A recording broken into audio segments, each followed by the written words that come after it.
예, 남한의 타월. 아이고, 반갑습니다. 저희들은 이제 18원 가기 요 공부하고 있습니다. 그제? 아, 또 이것도 진도가 많이 나갔어요. 예, 요거 끝나고 나서 뭘 할 것인가 지금 걱정을 많이 하고 있습니다. 제가 잘 준비를 할 테니까 기대하고 고대하셔도 될 것 같습니다. 지금 또 준비를 하고 있습니다. 예. 그럼 요 책 오늘 있잖아요. 277페이지 제일 위에 줄. 277페이지. 요 혹시 요거 가지고 계시면 같이 공부해도 됩니다. 제 48원에서 정법 비방과 오역이란 두 죄를 제외하여 이 두 죄를 지은 사람은 극락왕생할 수 없다고 하셨습니다. 이렇게 하니까 있잖아요. 뭐 우리가 또 이런 공부를 안 하면 또 있잖아. 유죄 오역 비방 정법 이렇게 원문은 그래 되어 있습니다. 오로지 있잖아요. 오역죄를 범하고 정법을 비방한 사람들은 극락왕생할 수 없다 이렇게 되어 있는데, 그러면 이 사람들은 영원히 있잖아요. 한번 지었다 가면 또 살다 보면 정법 비방도 좀 하잖아, 그제? 그러면, 그럴 경우에, 만약에 있잖아, 그제? 나중에 죽을 때 돼서 남한테 연불 해도 극락왕생 할 수 있나, 없나? 이런 논란이 있을 수가 있는데, 선도 대사님께서 그렇게 얘기했어요. 그거는 처지, 억지, 경고. 그렇게 하면 안 된다고 했잖아요. 혹시 그런 일이, 있을 수가 있기 때문에 하지 말라고 하는 경고 차원에서 이야기한 거지. 그러면 그렇게 하면 그래 정법 비방이라든가 오역죄 범했다 하면 죽어도 있잖아. 세세생생 그 사람은 극락왕생 못하는 그런 개념이 아니라고 이야기를 하시는 것 같더라고요. 그래서 좀 길을 또 다 열어놨어. 그거는 이 내용은 저지, 억지, 경고에 있잖아요. 방편에 말로서 이렇게 말씀하셨다. 이렇게 있잖아. 또 그런 일을 또 범해서는 안 되겠지, 그지? 그러는데 우리가 살다 보면 또 그런 일을 범할 수도 있습니다. 사람이기 때문에. 그러지. 그런 그 가능성이 있기 때문에, 18은, 연불왕생을 해서 그렇게 얘기했습니다. 그치, 그죠? 자, 그러면 오늘 공부 있잖아. 하기 전에, 지난 시간에 있잖아요. 공부한 거 한번 읽어보고 같이 또 공부하십시다. 천천히 나가셔도 되잖아요. 그죠? 자, 273페이지. 7. 유죄 오역 비방정법. 오로지 오역죄를 범하고 정법을 비방한 사람들은 제외한다. 오역죄는 잘 알잖아. 그죠? 오역죄. 살부. 살모, 살아란, 출불신열 파화, 아버지 죽이고 어머니 죽이고 깨달은 성자 죽이고 부처님 죽이기 위해서 부처님 몸에 피내고, 그 다음에 있잖아요. 이런 수상한 공부 모임을 갖다가 이간질 해가지고 깨트리는 사람, 이런 사람들 죽어도 가면 지옥 중에서도 가장 악독한 지옥, 무간지옥, 아비지옥 간다고 얘기를 했잖아요. 그랬는데 이분도 이렇게 오역죄를 범한 사람도 회심해가지고 개과천선을 했어. 마음을 돌려가지고 나 연불하면 극락간다. 그런 내용이 나온다. 그죠? 또 그게 어디 나오냐 하면 관무량 수경이 있잖아요. 관무량 수경 하품 하생의 중생이 그렇잖아요.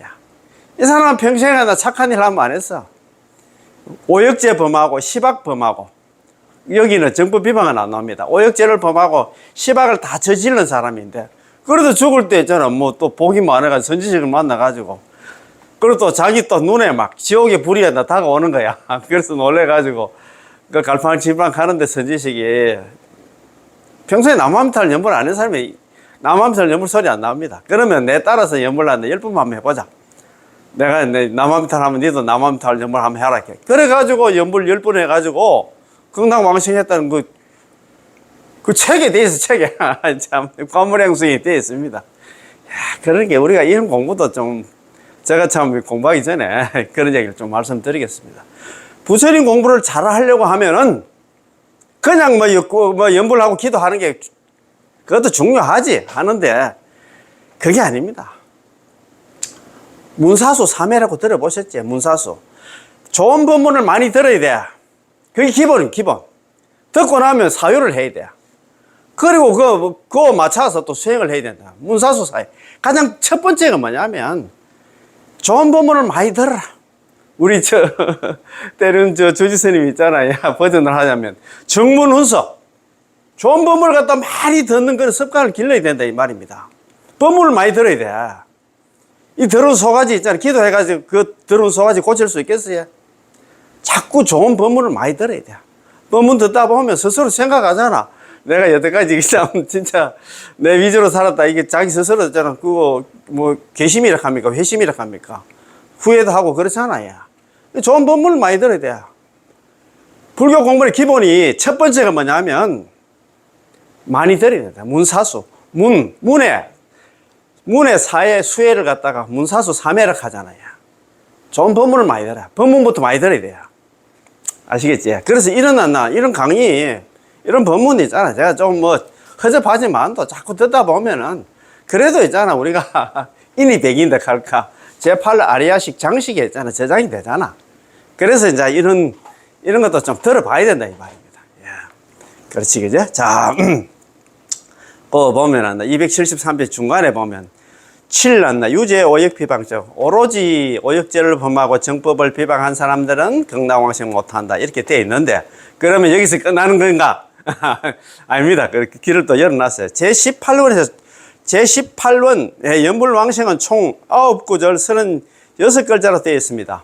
잘 알잖아. 설하덕벌, 시방중생, 지심신락, 욕생아구, 내지심념, 약불생자, 불치정각, 유죄오역, 비방정법, 사언절구 있잖아. 9구절, 36글자로 구성이 되어 있습니다.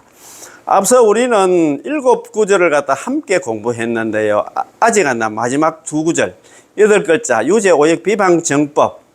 다만 오역죄를 지은 자와 정법을 비방하는 자는 제외한다가 남아 있습니다. 이 2구절은 문자의 표면상의 뜻을 보면 앞서 말씀드렸듯이 누구라도 나무 밑을 연불만 하면 반드시 왕생할 수 있다. 게다가 매우 쉽고 매우 수성하다. 그러나 이렇게 쉽고 수성한 왕생 법문임에도 오역죄를 범하고 정법을 비방한 사람들은 제외되어 극락왕생할 수 없다는 것입니다. 문자의 뜻은 이러한데 그럼 진실한 뜻은 이랄까요? 문자의 뜻은 그래 책에는 그래 되어 있지만도 그러면 그게 진짜 진실하네 이 말입니다. 정말로 이러하다면 그러면 여전히 우리가 누구나 구제될 수 있는 법문이 아닙니다. 그렇잖아요. 누구든지 여물만 하면 극락 간다 하는데 오역죄를 범하고 정법을 비방한 사람은 영원히 기회가 없고 극락왕생할 기회가 없고 아미타 부처님의 대자 대비도 아직 너무만하지 않습니다. 아미타 대자 대비 뭐만 하려고 하면 오역죄를 범했다는 정법을 비방했다는 자꾸 개심해가지고 마음을 고쳐먹고 있잖아. 연불을 하면 전부 다 극락 다 데려가야 되는데 왜 이러냐 이 말입니다. 그죠? 우리는 여기서 추측할 필요 없이 먼저 선도대사님의 해석을 보겠습니다.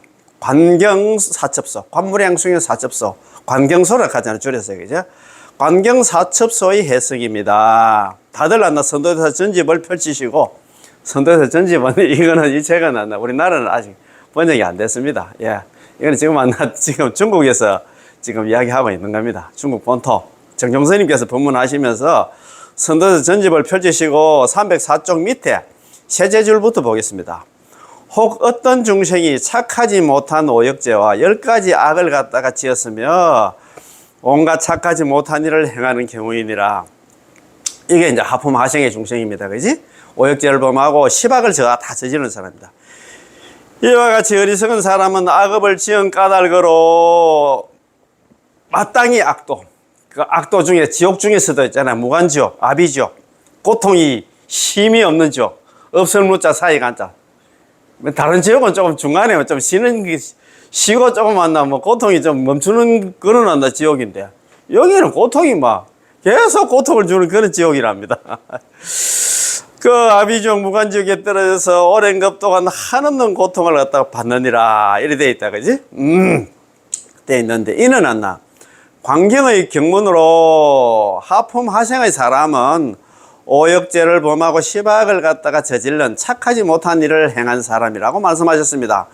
이러한 사람이 뜻밖의 극락세계에 왕생했다는 것입니다. 이런 사람이면 우리가 생각할 때는 상상도 못하는 그런 죄를 범했는데 왜 그래서 극락 왕생했을까? 이런 무량수경에서 아미타 부처님께서 말씀하신 것과는 문자로 봤을 때는 모순이 있는 것 같습니다. 우리가 무량수경에 있잖아요. 연불왕실 18원에서는 그냥 이제 유죄 오역 비방정법, 오로지 오역죄를 범하고 정법을 비방한 사람들은 극락 왕생 못한다고 이렇게 되어 있는데 이거 저 관무량수경에서는 있잖아요.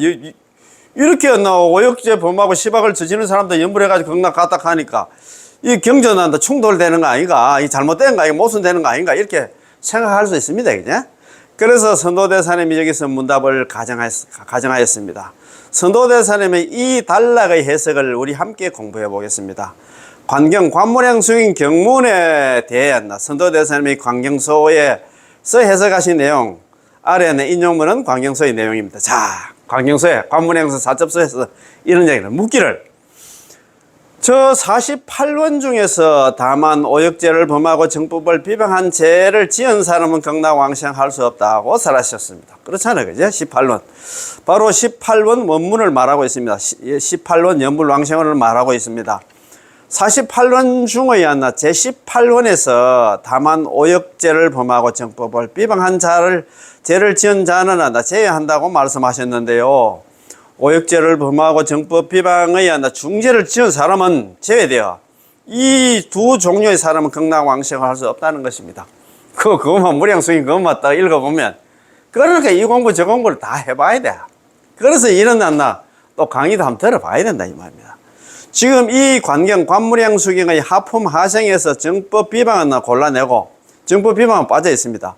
오역죄를 지은 자는 섭취한다고 하셨는데, 여기에 무슨 의미가 뜻이 있습니까? 정법을 비방한 사람은 골라내지만 관경에서 정법을 비방한 사람도 극락왕생할 수 있다고 말씀하시지 않았습니다.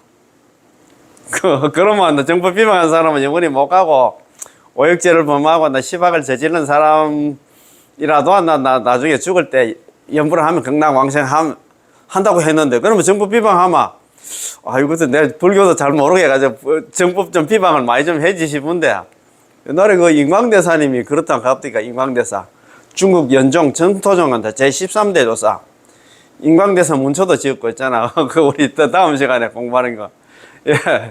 예. 그거 저 보면은 참 진짜 인광대사님 대단한 분인데, 이분이 젊었을 때, 그것도 20대 초반까지는 유교 공부를 했던 모양이라. 그런데 이분이 그때 머리가 좀 출중했던가, 뛰어났던가, 유교 공부를 하면서 불교 그거 아무것도 아니다는 식으로 비난하고, 어디 신문 같은 데에도 글도 내고 그랬던 모양입니다. 많이 비방을 했던 모양입니다. 그런데 그 과본가 모르지만 또, 눈이 멀어가지고, 그래가지고 눈이 실명이 거의 실명 단계까지 갔는데, 그때 용서정토문 있잖아요.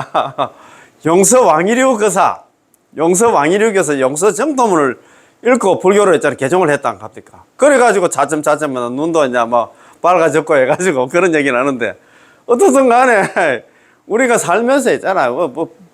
불교 신자도 있잖아. 한 번씩 정법 비방할 때도 있습니다. 그러면 그것이 끝나는 건가? 그러면 이 사람은 죽을 때 진짜 말 그대로 있잖아. 아비족 무간지옥에 가는가? 그런 내용이 아니다 이 말입니다. 자, 오역죄를 지은 사람도 관경에서는 극락왕생할 수 있다고 하셨습니다. 이것은 모순입니다. 우리 무량수경하고 있잖아. 관경하고 대비해 보면 모순이지. 무량수경에서는 못 간다 했는데 연 간다고 했으니까. 제18원에서 오역죄와 정법 비방을 죄를 지은 사람은 모두 제외되어 극락왕생할 수 없다고 말씀하셨는데, 여기서는 정법 비방한 자를 제외하고 도리에 오역죄를 지은 자는 섭취하여 아미타 부처님께서 그 사람을 거두어서 극락왕생할 수 있다고 하셨으니까요. 이것은 무슨 도리일까요? 모순이 있는 게 아닐까요? 모순 아닙니까? 책장을 넘겨서 306쪽으로 넘어가서 보겠습니다. 자, 한 장 넘겨서 한번 봅시다.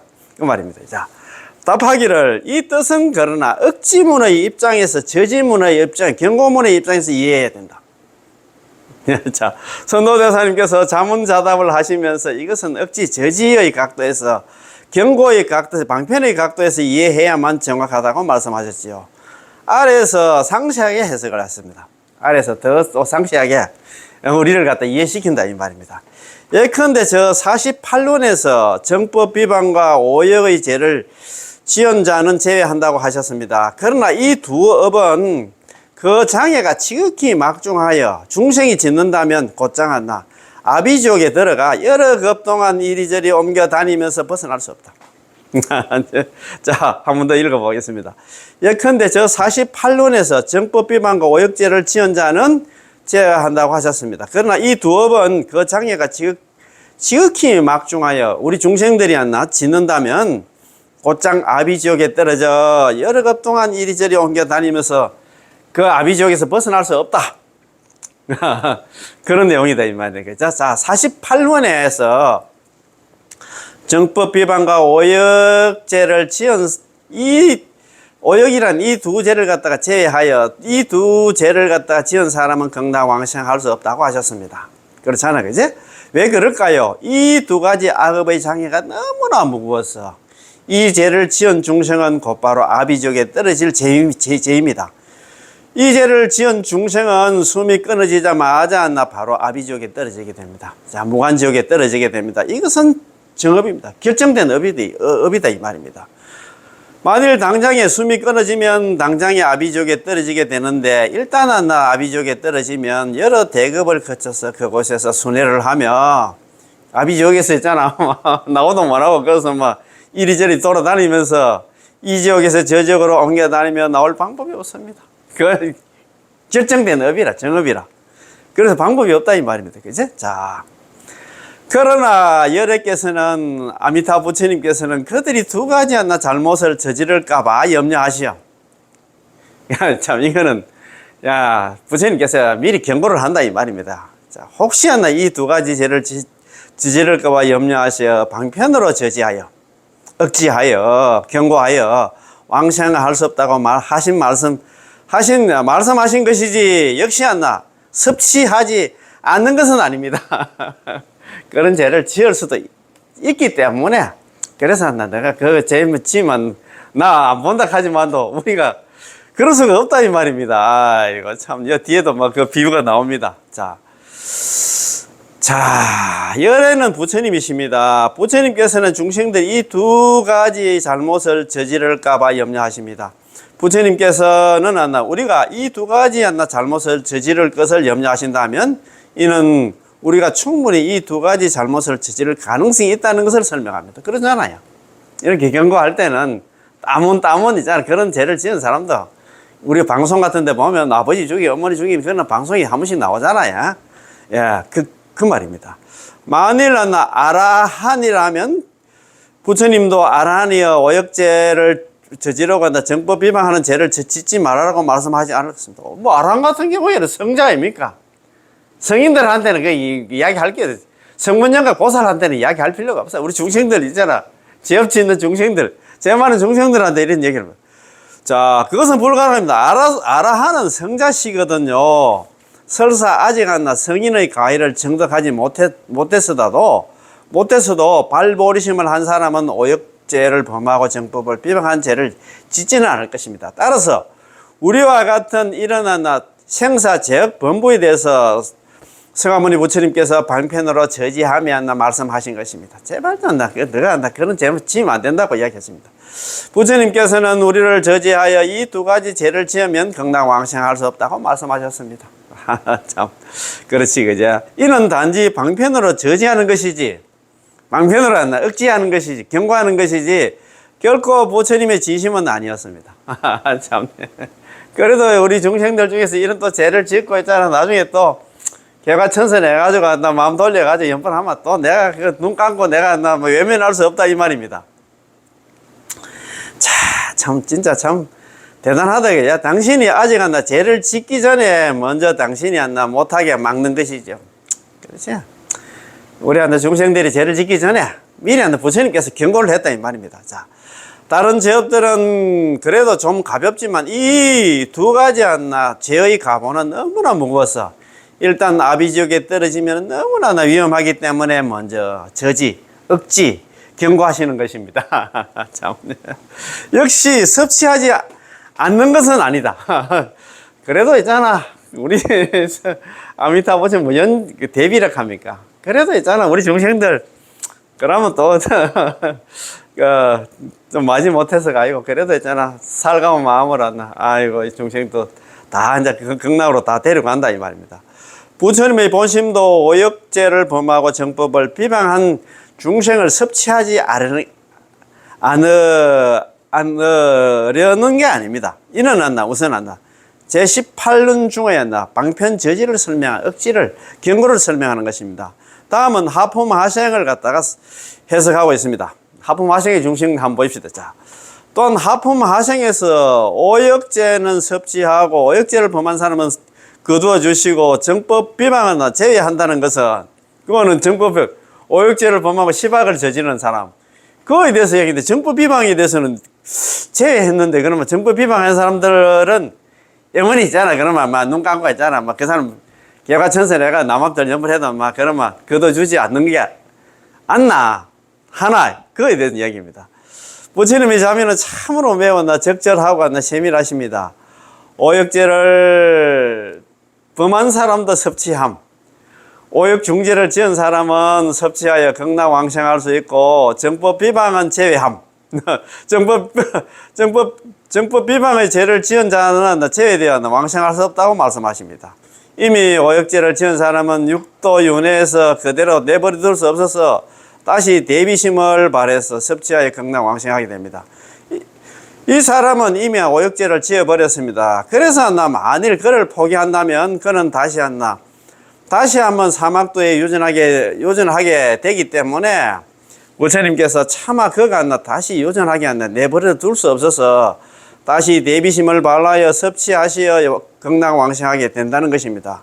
이것이 바로 하품하생에서 이미 오역죄를 지은 사람의 경우입니다. 아직 죄를 짓지 않았을 때는 당신이 그 죄를 갖다 지을까 두려워서 방편으로 저지를 합니다. 방편으로 그래야 한다. 경고를 한다 이 말입니다.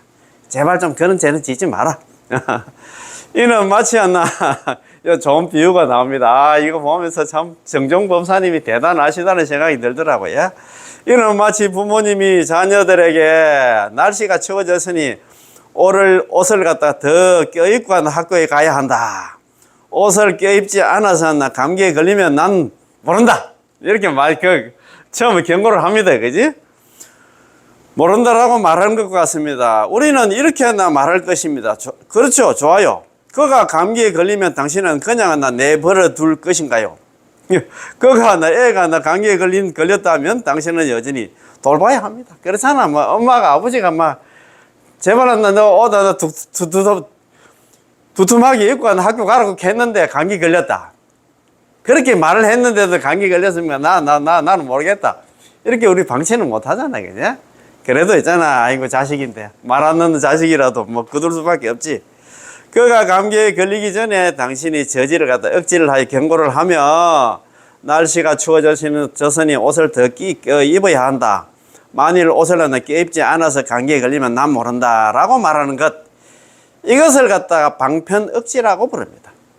방편 억지 저지 경고라고 부릅니다. 그러나 그가 여전히 조심하지 않아 감기에 걸렸다면 우리 애가 감기에 걸렸다 하면 당신은 부모들은 여전히 그를 갖다 돌봐야 됩니다. 그거 애 말 안 듣는 애라고 했잖아. 그렇게 했잖아. 내버려 둘 수는 없다. 그러므로 이미 감기에 걸린 후에 당신은 여전히 섭취를 해야 합니다. 이는 이치가 똑같습니다. 따라서 부처님께서는 우리들이 오역죄를 범하고 정법을 비방하는 죄를 지을까 염려하시어 너희가 오역죄를 범하고 정법 비방의 죄를 갖다 지으면 난 모른다고 말씀하셨지만 이미 오역죄를 범하고 정법 비방의 죄를 지은 사람이라면 부처님은 여전히 법인해 주십니다. 접인해 주십니다. 전부 섭취해 주신다 이 말입니다. 연불만 하면 섭취해 주신다. 처음에는 그렇게 아까 이거 얼마나 선이 많나 우리 이해시키려고 그 겨울철에 있잖아. 학교 가는데 옷 좀만 두툼한 게 좀 입고 가라 한 게 아이가 못 낸다고 그러는 건 모르지만 말도 안 듣고 얇게 입고 학교 갔다 와서 밤에 감기에 걸려가지고 열이 안 나 30도 40도 가시면 38도 40도가 올라가지고 그럼 애 방치할 거가 말 안 듣는다고 그냥 눈 감고 있을 기가 그런 게 아니다 이 말입니다. 다 그래도 있잖아. 다 챙길 수밖에 없다 이 말입니다. 부처님 자비가 그렇다 이 말. 그러나 정법 비방의 죄는 아직 짓지 않았기에 다시 저지를 하시면서 만약 정법 비방을 했으면 극락왕생할 수 없다고 말씀하셨습니다. 그러나 정법 비방의 죄는 아직 짓지 않았기 때문에 다시 그를 저지하여 한 단계씩 저지를 하십니다. 이는 아직 죄업을 짓지 않은 입장에서 이해해야 합니다. 만일 지었다면 여전히 섭취하여 왕생합니다. 짓기 전에 또 하지 말라 했는데 그래도 있잖아 우리 중생들이 말을 안 듣잖아. 정법 비방을 또 했다. 그러면 있잖아 만일 지었다면 그래도 여전히 또 그 사람이 연불했을 경우에는 섭지 거둬주시고 극락까지 한다. 왕생시켜 주신다. 이 말입니다.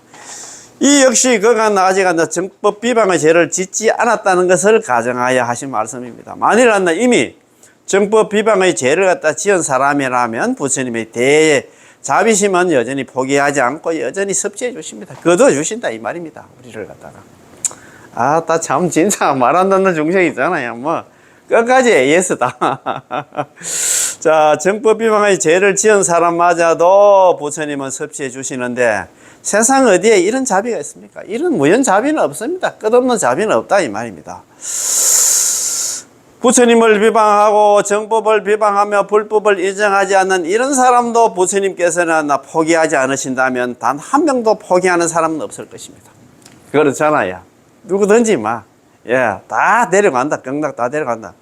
비록 전날에 극락 왕생할 수 있으나 비록 정투에 왕생할 수는 있겠으나입니다. 연꽃에 묻혀서 여러 겁을 지내야 된다. 연꽃에 묻혀가지고 이런 죄를 지은 사람들 극락 왕생하긴 하는데 연꽃에 묻혀가지고 연태를 가잖아. 연꽃에 묻혀가지고 여러 겁을 갖다가 지내야 된다. 이렇게 되어 있습니다. 자, 이렇게 오역죄를 범하고 그 다음에 있잖아요. 정법을 비방한 사람들은 연꽃에 묻혀서 여러 겁을 갖다 지내야 되는데 연꽃에 쌓여서 12대급을 지내야 한다고 하죠. 12대급. 그래서 연불을 갖다 의심한 사람들은 500세를 갖다 연꽃에 머무르게 되는데 이게 12대급입니다. 이러한 죄인은 연꽃 속에서 세 가지 장애가 있습니다. 연꽃에 묻히면 어떤 장애가 생기냐? 세 가지 장애가 생기는데 첫째는 부처님과 여러 성중이 뭐냐? 부처님은 아미타 부처님의 여러 성중은 뭐냐면 관세음보살, 대세지보살 등 여러 보살들을 갖다가 칭견하지 못하고 둘째는 정법을 들을 수 없으면 부처님은 아미타 부처님 법문을 들을 수 없으며 셋째는 타방 국토에 가서 부처님들께 공양을 올리지 못하는 것도 있고 연꽃에 묻혀 있으니까 있잖아. 극락세계 중생들은 이른 아침에 상위층단 항상 이른 아침에 있잖아. 전부 다 자기가 가지고 지급된 꽃바구니에 꽃을 담아가지고 10만원 부처님께 공양을 갖다 올리고 다시 본국으로 돌아와서 반사경에 공양을 하고 가볍게 산책을 한다고 그거 불설아미타의 원문에 그렇게 안 돼 있습니까? 그지? 그렇게 돼 있잖아. 기억이 나시지? 그러니까 타방에 있는 부처님한테 공양 못 올리지. 연꽃에 묻혀 있으니까 아미타 부처님하고 있잖아. 거기에 성중들 관세음보살, 대세지보살 등 여러 보살들도 칭견하지 못하고 그 다음에 부처님한테 정법도 법문도 들을 수가 없고 그 다음에 타방에 있는 10만원 부처님께 꽃공양도 못 올린다 이 말입니다. 그지? 이를 제외하고는 다 더 이상한 고통은 없습니다. 자, 오역죄를 범하고 정법 비방의 중죄를 지은 사람일지라도 죄를 짓고 나서 그가 마음만 돌린다면 회심을 하면 다시 개가천선해서 있잖아. 마음을 돌린다면 부처님은 아미타 부처님이 여전히 그들을 갖다 섭지해 주십니다. 그러나 극락세계에 가더라도 여전히 장애가 있습니다. 연꽃에 묻혀 있으니까 아까 말한 거 아미타 부처님 그 25 보살들 있잖아. 칭견 못하고 부처님 법문 바로 다이렉트로 들을 수가 없고 또 10만원 부처님한테 있잖아. 공양도 못 올린다 이 말입니다. 그런 장애가 있다. 이 달락의 경문에 관해서 어떻게 이해해야 할까요? 일설에서는 이 역시 저지의 뜻이 있다는 것입니다. 제발 그런 죄 지으면 안 된다 이 말입니다. 극락세에 가면 정말로 연꽃에 갇히게 되는지는 모릅니다. 이것도 저지입니다. 당신이 비록 극락 왕생하였으면 그렇다고 남들과 평등할 수는 없고 남들보다 좀 못하다는 것입니다. 그 목적은 당신들의 경각심을 일으키고 무거운 죄를 지어서는 안 된다는 일종의 경고입니다. 아래 말씀하신 것도 하나 섭지입니다. 자, 아래 또 이런 말씀을 하십니다. 자, 경에 이르시기를 마치 비구가 삼선의 낙에 드는 것과 같다고 하셨습니다. 스님이 있잖아. 참선 잘해가지고 삼선에 있잖아요. 삼선에 드는 것과 같다 이 말이다.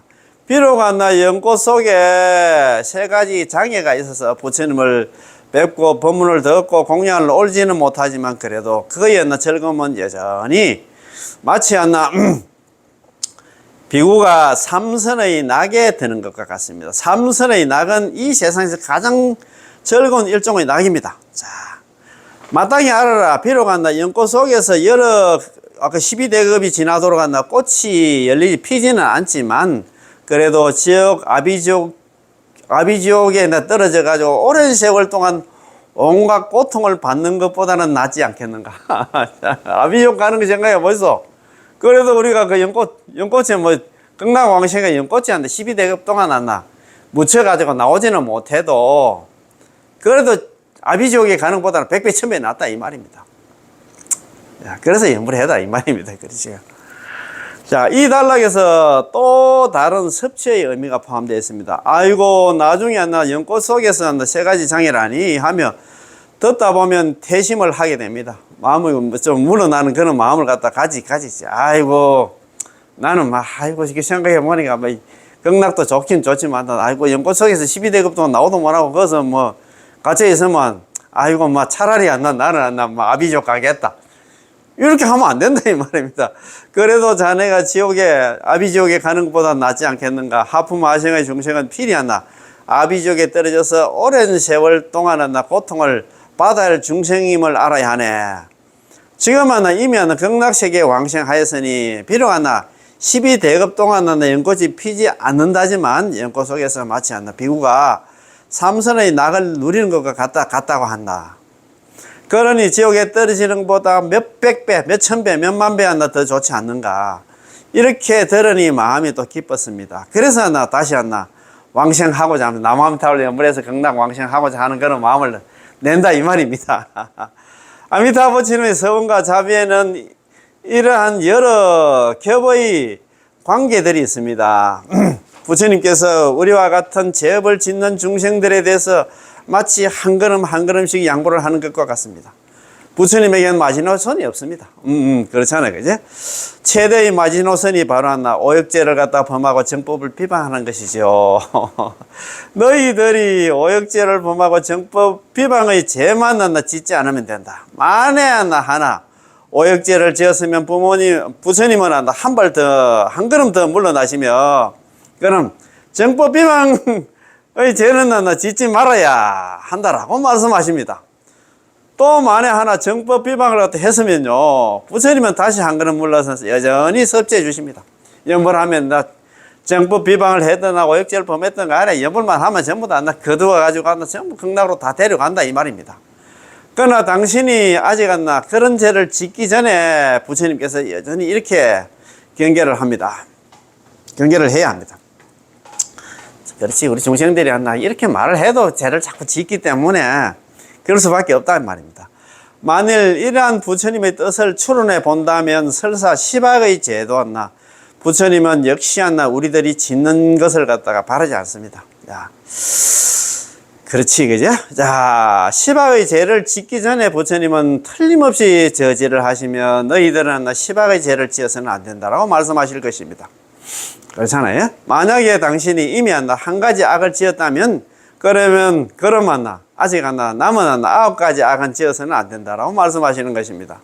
만일 당신이 2가지 악을 지으면 부처님은 그러면 아직 남은 8가지 악은 시박 중에서 8가지 악은 지어서는 안 된다라고 말씀하실 것입니다. 자, 부처님은 항상 뒤로 물러나시고 한 걸음 뒤로 물러나시는데 이는 부처님의 자비가 광대무변하다는 것을 나타냅니다. 시박의 죄를 짓기 전에 다른 작은 죄들도 부처님은 우리가 짓기를 바라지 않습니다. 하지만 우리 같은 중생들에게 왜 다만 시박의 죄만은 제외한다라고 말씀하지 않았을까요? 다만 기타의 죄업은 제외한다고 하시지는 않았지요. 왜 이렇게 말씀하지 않았을까요? 첫 번째는 우리가 시박도 짓지 말라고 얘기를 해야 되지 싶은데 오역죄와 정법 비방은 제외한다고 해놨는데 시박죄 지른 사람들은 극락 왕생 못한다고 왜 이렇게 말씀하지 않았을까요? 그거 첫 번째 이유입니다. 첫 번째는 우리가 할 수 있는 게 아닙니다. 우리 시박 저지르지 말라고 해도 시박 다 저지릅니다. 이거 좀 알게 모르겠잖아요. 예컨대 당신들은 번뇌 망상을 갖다가 일으키지 말라고 하면은 당신은 할 수 있습니까? 당신들은 채식을 하라고 해도 많은 사람들은 할 수가 없습니다.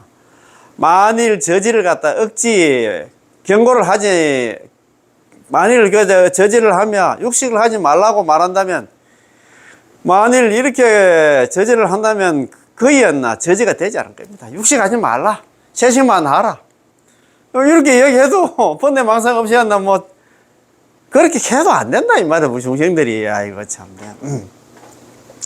절대 다수의 사람들은 전혀 할 수 없을 분들은 너무나 쉽게 범하게 됩니다. 우리 시박 저지를 말라 해도 저지른다 이 말입니다. 두 번째는 부처님의 자비를 갖다 철저하게 드러낼 수 없기 때문입니다. 부처님의 자비는 이처럼 가장 악랄한 두 가지 죄업을 취하여 저지하는 것입니다. 이게 뭐 장관았나? 오역죄 범하고 정법 비방하는 죄보다도 더 많고 많은 죄들이 있지만 대표적으로 이 두 가지를 갖다가 일거를 했다 이 말입니다. 자, 한편으로 우리 근기는 어느 정도 저열한지를 나타내며 우리에게는 더욱 높은 차원의 요구를 갖다가 할 수가 없어서 이 최후의 마지노선을 가지고 너희들이 이 두 가지 잘못만 범하지 않으면 다른 잘못들은 모두 용서할 수 있다. 이것이 가장 중요하다라고 말씀하신 것입니다. 이 두 가지 잘못은 세관과 출세관에서 가장 큰 죄업이라고 말할 수 있습니다. 그러나 그렇잖아요. 아버지 죽이고 어머니 죽이고 깨달은 성자 죽이고 부처님 죽이려 부처님 몸에 피내고 이런 수상 공부 모임 같은 거 있잖아. 분열에 뭐 이간질에 깨는 사람들 그만큼 큰 죄는 없지, 그지? 그 다음 정법 비방하고 그렇지, 그지? 자, 이 두 가지 잘못은 세간과 출세간에서 가장 큰 죄업이라 말할 수 있습니다. 오역은 아버지를 죽이고 어머니를 죽이는 등 죄로서 세간에 더 이상 이보다 무거운 죄는 없습니다. 그렇잖아요. 아버지 죽이고 어머니 죽이고 깨달은 성자 죽이고 이런 죄질 사람 잘 없지. 정법 비방은 불법을 갖다 비방하고 불교를 파괴하는 행위로서 불법 가운데 가장 큰 죄입니다. 이것도 큰 죄 맞기는 맞습니다. 이 두 가지 죄만 짓지 않으면 된다. 이것이 저지입니다. 억지, 경고다 이 말입니다. 이 저지의 말씀 속에서도 자, 부처님의 철저한 자비를 드러내고 있습니다. 자, 법사찬의 해석입니다. 법사찬에서는 이 두 가지 있잖아요. 유죄, 오역, 비방, 정법에 대해서 어떻게 표현을 했는가 한번 봅시다. 자, 선도대사님께서는 법차찬에서 말씀하시기를 부처님의 원력으로 오역죄를 범하고 정법을 비방한 사람들도 시박의 죄를 갖다가 선도대사님께서 법사찬에서 말씀하시기를 부처님의 원력으로, 부처님의 원력하는 게 이게 아니라 남아미타불입니다. 오역죄와 시박도 죄를 소멸하여 극락왕생하며 정법 비방과 일천죄의 마음을 돌려서 모두 극락왕생한다고 말씀하십니다. 그렇지, 그죠? 이게 뭐냐 하면은 부처님의 원력, 연불 아니고는 있잖아. 이게 극락왕생할 수 없다는 겁니다. 연불 일성에 있잖아. 85의 생사중지가 다 녹아내린다 했잖아. 그지? 그래서 그렇다 이 말입니다. 그지? 자, 여기서 매우 분명하게 아미타 부처님의 원력이 있기 때문에 오역죄를 지은 중생과 시박의 죄를 지은 중생이 아미타 부처님의 명호를 불러서 죄를 소멸하고 극락왕생할 수 있다고 설명하셨습니다. 잘하겠지? 그렇지, 그지? 자, 설사 정법을 갖다 비방한 중생, 성근이 끊어진 일천죄라도 마음을 돌려서 회심해가지고, 남아미타를 연불만 하면 모두 극락세계에 왕생할 수 있다는 것이지요. 이것이 역시 섭치문의 각도입니다. 섭치문, 많이 들어보셨지? 자, 반주찬의 해석입니다. 자, 아까 요거는 법사찬에서 하신 말씀이고, 반주찬에서는 이렇게 얘기했습니다. 우리 오부국은 잘 알잖아요, 그지? 자, 오부국은이 관무량품 사첩소 4권, 현의분, 서문이, 정선이, 산선이 요 4권, 관무량 사첩소 4권, 그 다음에 있잖아 법사찬 2권, 상권 하권 있습니다. 반주찬, 그 다음에 있잖아요 법사찬, 그 다음에 왕생범, 왕생범문, 이렇게 있잖아요. 총 다섯 건에 아홉 보고 돼 있습니다. 그지? 그렇게 돼 있는데, 반주찬에 이런 얘기가 나옵니다. 자, 반주천에 다음 같은 네 가지 개송이 있습니다. 소리소리 연달아 십념을 채우니, 소리소리 나무아미탑을 나무아미탑을 십념을 갖다가 채우니, 나무아미탑을 10번 연부를 하니 염년마다 한 번 한 번 나무아미탑을 연부를 할 때마다 오역제가 소멸되고 정법비방 일천제 시박 지어놨나 이도 마음을 돌려서 나무아미탑을 연부만 하면 모든 죄업 다 사라지네. 앞의 내용과 뜻은 한다 똑같습니다. 그렇잖아요, 그지? 그 나무아미탑을 그거 보면은 우리 관물행성에 이런 말씀이 있거든요. 이런 말씀이 있습니다. 자, 관물행성에 있잖아. 염염중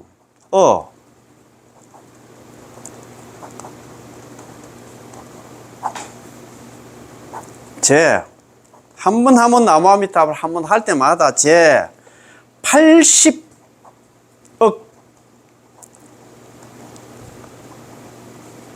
급